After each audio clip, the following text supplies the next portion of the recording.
வாழ்க வையகம், வாழ்க வையகம், வாழ்க வளமுடன். அருளாசர் அருள்தந்தை வேதாத்ரி மகரிஷி அவர்களும் ஒட்டுமொத்த மகான்களும் இறைநிலையும் என்னுள் சூக்குமமாக எழுந்தருளி இன்றைய நாள்காட்டி வரிகளுக்கான கவிவரிகளையும் அதற்கான விளக்கத்தையும் சிறப்பிக்க வேண்டுமாய் சங்கல்பம் மேற்கொள்கிறேன். அனைவரையும் பணிவோடு முதற்கண் வணங்கி ஆரம்பிக்கலாம் என்றிருக்கிறேன். அனைவருக்கும் இனிய காலை வணக்கம். வாழ்க வளமுடன்.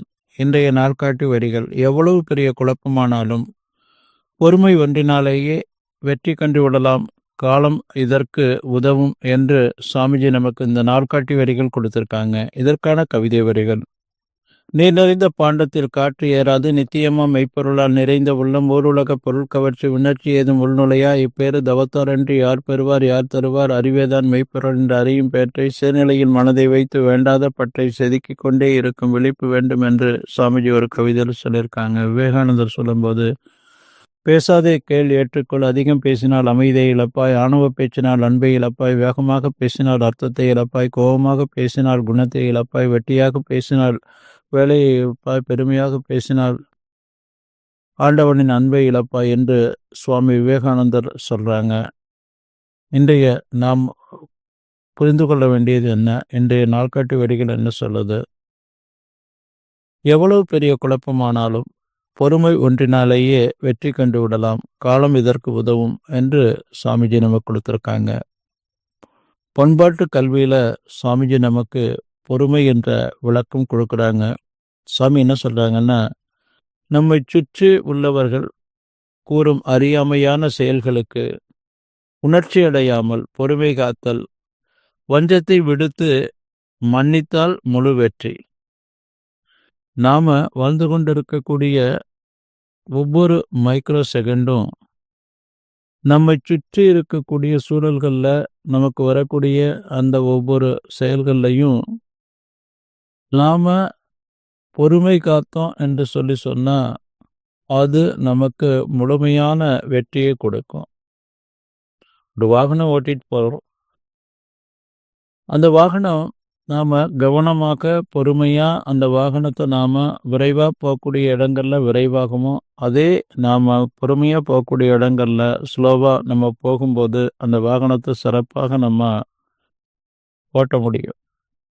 ஒரு தொழிலே, அந்த தொழிலை நாம் கவனமாக பொறுமையாக நாம் நடத்தும்போது அது நமக்கு எந்த பாதிப்பு இல்லாத ஒரு முழுமையான வெற்றியான ஒரு தொழிலாக, லாபகரமான ஒரு தொழிலாக நாம் அதை கொண்டுட்டு வர முடியும். அதே நாம் பொறுமை இல்லாமல் ஒரு படபடப்போடு நாம் செய்யும்போது நமக்கும் ஒரு திருப்தி இருக்காது, ஆத்ம திருப்தி இருக்காது. இந்த தொழிலையும் பலவிதமான ஒரு தவறுகள் நடந்து நாம் சிரமப்படக்கூடிய ஒரு சூழ்நிலை இருக்கும்.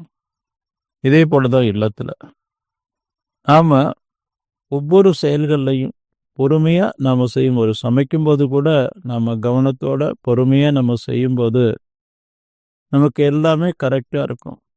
கொஞ்சம் நம்ம பொறுமை இல்லாமல் நாம் வேகமான ஒரு செயல்களை நாம் செய்யும்போது, விரைவாக செய்யணும்னு செய்யும்போது பல தவறுகளை நாம் பார்க்குறோம்.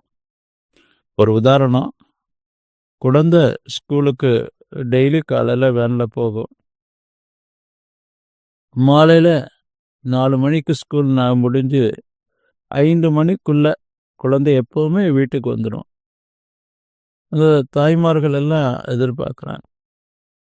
அப்போது ஒரு நாள் தான் அனுப்பிய குழந்தை, தன்னுடைய குழந்தை திரும்ப வரல. 5 ஆச்சு, 5:15 ஆச்சு. உடனே பள்ளிக்கு ஃபோன் பண்ணுறாங்க. அங்கே உள்ள நிர்வாகம், குழந்தைய சரியாக நாங்கள் வேனில் அனுப்பிச்சிட்டோம், இங்கேருந்து புறப்பட்டு போயிட்டாங்க, வந்துடுவாங்க என்று சொல்லிட்டு வச்சிடுறாங்க. அடுத்து 5:30 ஆகுது. 5:30 ஆகியும் குழந்தை வராததுனால திரும்பவும் ஒரு படபடப்போட வேகமாக இந்த மாதிரிலாம் பண்ணிகிட்ருக்குறாங்க. குழந்தைய சரியான நேரத்துக்கு கொண்டு வர்றதில்ல, இப்படி பண்ணுறாங்களே, போகிறாங்களே, வர்றாங்களேன்னு பேசிகிட்டே இருக்காங்க. அப்படியே பேசிட்டு இருக்கக்கூடிய ஒரு சூழலில் அவங்களுக்கே பார்த்தீங்கன்னா ஒரு கோபம் வந்துடுது. ஆத்திரமாக நம்ம என்ன பேசுகிறோன்னு தெரியாமல் அவங்க வார்த்தைகளை கொட்டுறாங்க. விடியல் தொடர்ந்துக்கிட்டே இருக்குது. அந்த குழந்தை ரொம்ப நேரம் கழித்து வருது. இந்த மாதிரி ஒரு சூழ்நிலைகளில் அந்த டிரைவருக்கு ஏதாவது டயர் பஞ்சர் ஆகிருக்கும், இல்லை ஏதாவது தொழில்நுட்ப கோளாறாக இருக்கும். இந்த வேனில் இருந்து வேற ஒரு வாகனத்தை பிடிச்சி அனுப்புறதுக்கு கொஞ்சம் தாமதமாகும்.